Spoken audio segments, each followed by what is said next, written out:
Tuomas, Jaren's field goal attempts have been down relative to recent seasons, and he only had one shot in the first half.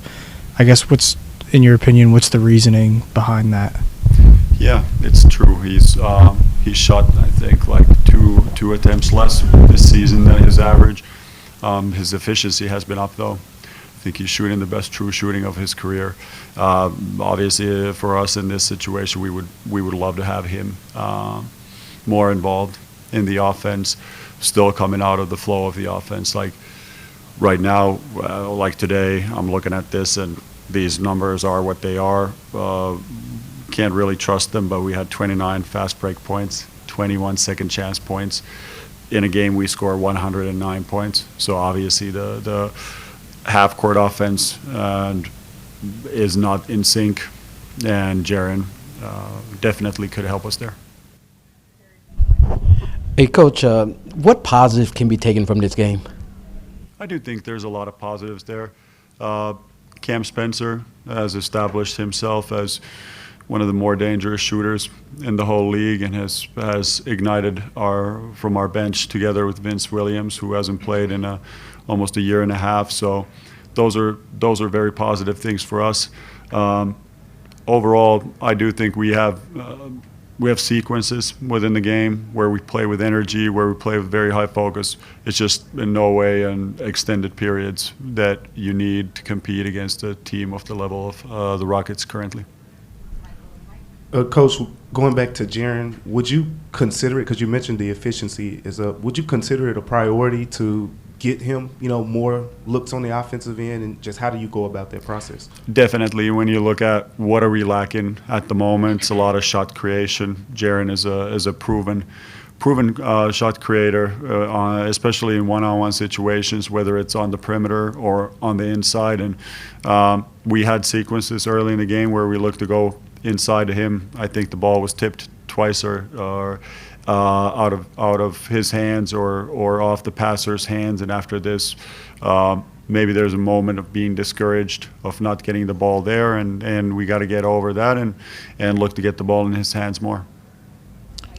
Coach, what are the steps to sort of keep the confidence at a productive level during this time when the results aren't necessarily there on the scoreboard? Confidence comes from the body of work. So you keep working on a daily basis, and eventually it'll work out. You need to win for that, though. Like, it's very hard to build confidence if you're consistently losing. So it's like the same question with always, why do great teams have great chemistry? Which one comes first, the winning or the chemistry? It's great to be around other guys when you're winning, and when it's losing, it tests you and it reveals a lot of that character. So we're in that phase right now that we're losing, and it's being tested, and there's only one way out from there. Off that, just how do you feel about where the energy levels are kind of throughout the game over the past couple of games? Yeah, like I said, it's very inconsistent. It comes and goes, and we need to do a better job with that.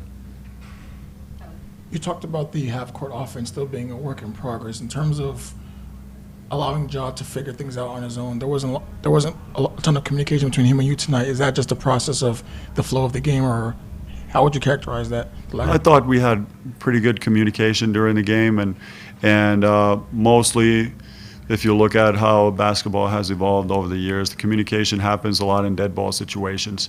Otherwise, it's too slow.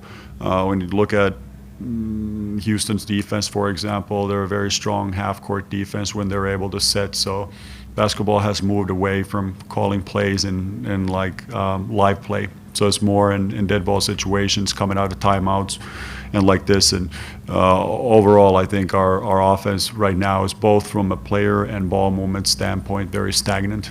And that's something we need to fix. And it's easy to say, okay, it's this guy or that guy, but there's at least 3 players generally involved in those. There's the passer, there's the screener, and there's the runner who needs to get open. And all those 3 players need to be better, and we need to do a better job as a coaching staff of organizing all 5 players so we can create pockets of space for them to catch it where the defense is late. Coach, just slow start only scored 22 points in the first quarter and outscored by 12. Just, do you contribute the slow starts? Is it an energy? Is it execution? Is it just figuring out combinations right now that can help get some energy going and some momentum going earlier in the game instead of playing catch up? I would say maybe has been in the previous games, like the energy or feeling it out. Our shot quality based on the metrics was 1.22 per shot. We shot about 1 point per shot in the first half. So a lot of it that looks like bad offense can also be missing very makeable shots, and that's what you find out a lot of times on the tape. But it's easy to draw conclusions when the shot's not falling and then say that we didn't generate enough good shots, but I don't think that was the case. Hey, Coach, in the past, one of the characteristics of this team was being points in paint. Is that one of the components of this offense, or you just hadn't been able to get to that phase of your offense yet? I mean, it's a component of every good offense in the world. So I don't think there are a lot of good offenses that don't utilize or don't score at the rim. And currently we're at a huge deficit. Basically, after every game today, it's points in the paint, 60-40. We haven't been effective or efficient, either one, at the rim. And even on days when we make shots, you still need that balance. And scoring at the rim is also a big stabilizer of performance.